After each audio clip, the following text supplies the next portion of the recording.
ആദ്യം MS ലിഷോയിലേക്ക് പോവുകയാണ്. ലിഷോയ്, ഇന്നലെ വളരെ നടുക്കത്തോടെയാണ് നമ്മൾ ഈ വാർത്ത അറിഞ്ഞത്. ഒരുപാട് ഞെട്ടലുണ്ടാക്കിയ ഒരു സംഭവം തന്നെയായിരുന്നു. എന്താണ് യഥാർത്ഥത്തിൽ സംഭവിച്ചത്? ഇന്ന് മൃതദേഹം പോസ്റ്റ്മോർട്ടം ചെയ്യുന്നുണ്ട്.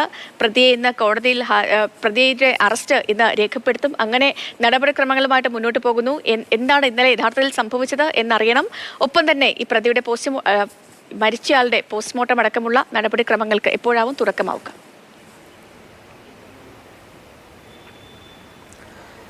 അതായത് ഈ ഒരു സ്ഥലത്ത് വെച്ചാണ് ഇന്നലെ നമ്മൾ എല്ലാവരെയും നടുക്കിയ ഒരു സംഭവം ഉണ്ടായത്. ഈ ഭാഗമെന്ന് പറയുന്നത് തൃശ്ശൂർ മുളങ്കുന്നത്തുകാവ് റെയിൽവേ സ്റ്റേഷൻ കഴിഞ്ഞ് വടക്കാഞ്ചേരി ഭാഗത്തേക്ക് പോകുന്നതിന് തൊട്ട് മുൻപായി ഈ വളപ്പായ എന്ന് പറയുന്ന ഒരു സ്ഥലത്താണ്. ഈ സ്ഥലത്ത് ട്രാക്ക് ലൂപ്പ് ലൈനാണ്. ഈ ലൂപ്പ് ലൈനിൻ്റെ തൊട്ടടുത്ത് വെച്ചാണ് ഈ സംഭവം ഉണ്ടാകുന്നത്.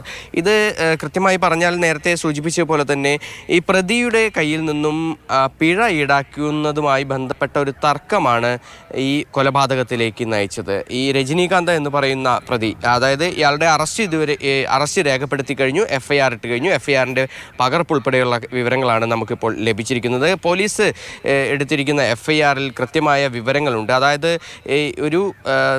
ഈ ട്രെയിനിൽ നിന്ന് തള്ളിയിടുക എന്നൊരു ഉദ്ദേശത്തോടു കൂടി തന്നെയാണ് രജനീകാന്ത് ഈ വിനോദിനെ പിടിച്ച് തള്ളിയത്. കൊലപ്പെടുത്തുക എന്ന ഒരു ഉദ്ദേശത്തോടു കൂടി തന്നെയാണ് തള്ളിയതെന്നാണ് FIRൽ ചേർത്തിരിക്കുന്നത്. അതിനോടൊപ്പം തന്നെ ഈ പ്രതിക്ക് ഇങ്ങനെ ഒരു വിരോധം തോന്നാനുള്ള ഒരു കാരണം എന്ന് പറയുന്നത് ഈ ടിക്കറ്റ് കൺഫേം അല്ല. അതിനോടൊപ്പം തന്നെ ഈ പിഴയടയ്ക്കുന്നതുമായി ബന്ധപ്പെട്ട്, ഈ ടിക്കറ്റ് ഇല്ലാതെ യാത്ര ചെയ്യുന്നതിന് പിഴയടയ്ക്കുന്നതുമായി ബന്ധപ്പെട്ട ഒരു തർക്കമാണ് പിന്നീട് ഈ ഒരു കൊലപാതകത്തിലേക്ക് നയിച്ചതെന്നാണ് പോലീസ് കണ്ടെത്തിയിരിക്കുന്നത്. അതിനോടൊപ്പം തന്നെ എടുത്തു പറയേണ്ട ഒരു പ്രധാനപ്പെട്ട കാര്യമെന്ന് പറയുന്നത് ഇന്നലെ ഈ വൈകുന്നേരം 6:45 കൂടിയാണ് ഈ ട്രെയിൻ ഈ ഭാഗത്തേക്ക് എത്തുന്നത്. ആ സമയത്താണ് ഈ രജനീകാന്ത് എന്ന് പറയുന്ന ഇതര സംസ്ഥാന തൊഴിലാളി ഇവിടെ നിന്നും ഈ TTRനെ ഈ ട്രെയിനിൻ്റെ ഡോറിനരികിൽ നിൽക്കുകയായിരുന്നു. അവിടെ നിന്നുകൊണ്ട് ഇയാളോട് സംസാരിക്കുകയായിരുന്ന ഈ പ്രതി ഈ രജനീകാന്ത് ഈ വിനോദിനെ അവിടെ വെച്ചാണ് തള്ളിയിടുന്നത്. ഈ ട്രാക്കിലേക്ക് വീണതിന്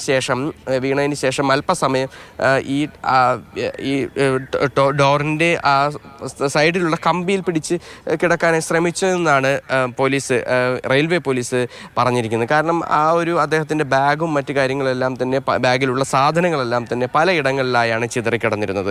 ഈ ട്രാക്കിലേക്ക് വീണതിന് ശേഷം മറ്റൊരു ട്രെയിൻ എതിർദിശയിൽ വന്ന്, അതായത് ആ ഭാഗത്ത് നിന്നാണ് എറണാകുളം ഭാഗത്ത് നിന്ന് വരുന്ന ട്രെയിൻ ഈ ഭാഗത്ത് നിന്ന് അങ്ങോട്ടേക്കാണ് പോകുന്നത്.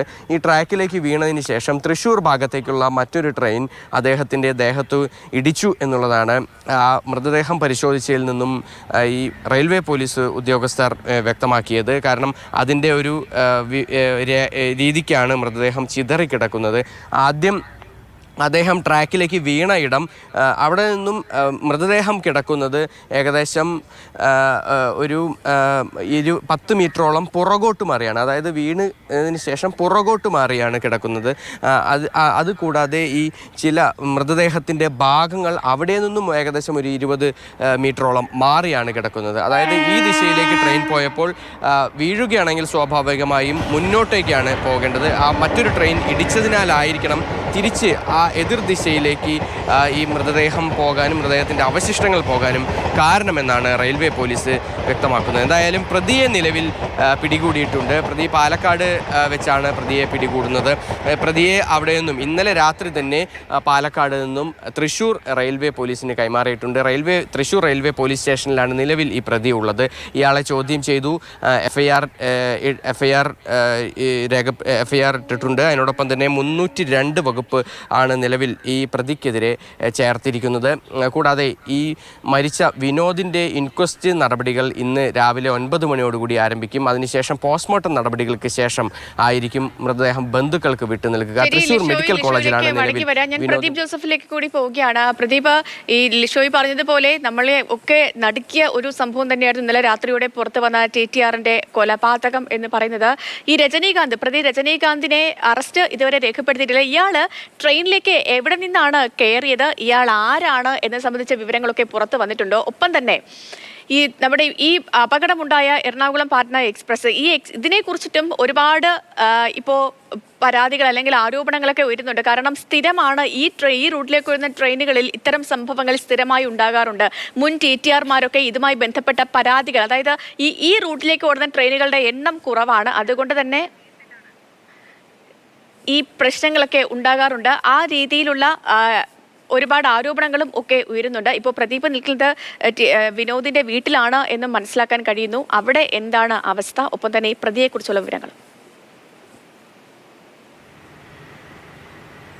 സത്യലക്ഷ്മി, പിടിയിലായ പ്രതി രജനീകാന്തെ പൂർണ്ണമായും ചോദ്യം ചെയ്യാൻ സാധിച്ചിട്ടില്ല. കാരണം പിടിയിലാകുമ്പോൾ മുതൽ ഇയാൾ ലഹരിയിലായിരുന്നു എന്നാണ് പറയപ്പെടുന്നത്. ഇയാൾ എറണാകുളത്തു നിന്നാണോ അതോ ആലുവയിൽ നിന്നാണോ ട്രെയിനിൽ കയറിയത് എന്നുള്ള കാര്യത്തിൽ ഇപ്പോഴും ചില സംശയങ്ങൾ നിലനിൽക്കുന്നുണ്ട്. സേതുലക്ഷ്മി പറഞ്ഞതുപോലെ തന്നെ ഇതര സംസ്ഥാന ട്രെയിനുകളിൽ വലിയ തിരക്കാണ് അനുഭവപ്പെടുന്നത്. പ്രത്യേകിച്ചും റിസർവ് ചെയ്ത കമ്പാർട്ട്മെൻറ്റുകളിൽ പോലും പലപ്പോഴും ഇതര സംസ്ഥാന തൊഴിലാളികൾ ഇടം പിടിക്കാറുണ്ട്. അത് പലപ്പോഴും തർക്കങ്ങൾക്ക് കാരണമാകാറുണ്ട്. കാരണം മാത്രമല്ല, ചില ഉത്തരേന്ത്യൻ സംസ്ഥാനങ്ങളിൽ പലപ്പോഴും പലരും ചെയ്യുന്നത് പോലെ തന്നെ ടിക്കറ്റ് എടുക്കാതെ ഈ ഇതര സംസ്ഥാന തൊഴിലാളികൾ യാത്ര ചെയ്യാൻ ശ്രമിക്കാറുണ്ട്. ഇതൊക്കെ പലപ്പോഴും തർക്കങ്ങൾക്കും ബഹളങ്ങൾക്കും ഒക്കെ കാരണമാകാറുണ്ട് ഇതര യാത്രക്കാരുമായും റെയിൽവേ ഉദ്യോഗസ്ഥരുമായൊക്കെ. പക്ഷേ ഇത്തരത്തിലൊരു അനിഷ്ട സംഭവം ഇതേവരെ ഉണ്ടായിരുന്നില്ല. എന്നാൽ ഒരു TTE ട്രെയിനിൽ നിന്ന് തള്ളിയിട്ടതിൻ്റെ ആഘാതം എന്ന് പറയുന്നത് യാത്രക്കാരിൽ മാത്രമല്ല റെയിൽവേ ജീവനക്കാരിൽ ഒന്നടങ്കമുണ്ട്. അതിൻ്റെ അങ്കലാപ്പം നിലനിൽക്കുന്നുണ്ട്. മാത്രമല്ല, ഇങ്ങനെ പോയാൽ എങ്ങനെ ടിക്കറ്റ് പരിശോധനയും മറ്റും സാധ്യമാകും എന്നുള്ള ചോദ്യമാണ് ഉയരുന്നത്. അതേസമയം എറണാകുളം മഞ്ഞുമ്മലിലാണ് വിനോദ് ഇപ്പോൾ വീട് വെച്ചിരിക്കുന്നത്. 3 മാസമേ ആകുന്നുള്ളൂ അദ്ദേഹം വീട് വെച്ചിട്ട്. അമ്മയാണ് ഒപ്പമുള്ളത്. അദ്ദേഹത്തിൻ്റെ മൃതദേഹം ഉച്ചയോടുകൂടി പോസ്റ്റ്മോർട്ടം പൂർത്തിയാക്കി ഇവിടെ എത്തിച്ചേരും. സംസ്കാരം മറ്റ് കാര്യങ്ങൾ തീരുമാനിച്ചിട്ടില്ല. ശരിക്കും അദ്ദേഹം തിരുവനന്തപുരം സ്വദേശിയാണ്. പക്ഷേ അദ്ദേഹത്തിൻ്റെ അച്ഛൻ റെയിൽവേയിലായിരുന്നു ജോലി ചെയ്തിരുന്നത്. അച്ഛൻ അക്കാലത്തിൽ വിട പറഞ്ഞതോടുകൂടി 2002 വിനോദിന് റെയിൽവേയിൽ ജോലി ലഭിക്കും. മാത്രമല്ല, യാത്രക്കാരിൽ നിന്ന് ടിക്കറ്റ് എടുക്കാതെ യാത്ര ചെയ്യുന്ന യാത്രക്കാരിൽ നിന്ന് അവരെ കൊണ്ട് ടിക്കറ്റ് എടുപ്പിക്കുന്നതിൽ പിഴ ഈടാക്കുന്നതിലൊക്കെ മുൻപന്തിയിൽ നിന്നിരുന്ന ആളാണ് വിനോദ് എന്ന് പറയുന്നത്. കഴിഞ്ഞ വർഷം അദ്ദേഹം 10 ലക്ഷത്തിലധികം രൂപ ഇത്തരത്തിൽ ടിക്കറ്റ് എടുക്കാതെ യാത്ര ചെയ്ത യാത്രക്കാരിൽ നിന്ന് പിഴയായി ഈടാക്കിയിരുന്നു. റെയിൽവേ ഇതിന് അദ്ദേഹത്തിന് പുരസ്കാരം സമ്മാനിക്കുകയും ചെയ്തിരുന്നു. മാത്രമല്ല, ഒരു മികച്ച കലാകാരൻ കൂടിയായിരുന്നു അദ്ദേഹം. സമീപകാലത്ത് ഇറങ്ങിയ കുറേ ചിത്രങ്ങളിൽ അദ്ദേഹം ചെറു വേഷങ്ങൾ ചെയ്തിട്ടുണ്ട്. ആഷിഖ് കപൂറിൻ്റെ സുഹൃത്താണ് വിനോദ്. അങ്ങനെ ആഷിഖ് കപൂറിൻ്റെ ഗ്യാങ്സ്റ്റർ എന്നുള്ള ചിത്രം ലവ് 24/7 അങ്ങനെ ഒരിക്കലും നടക്കാൻ പാടില്ലാത്ത ഒരു സംഭവമായി പോയി.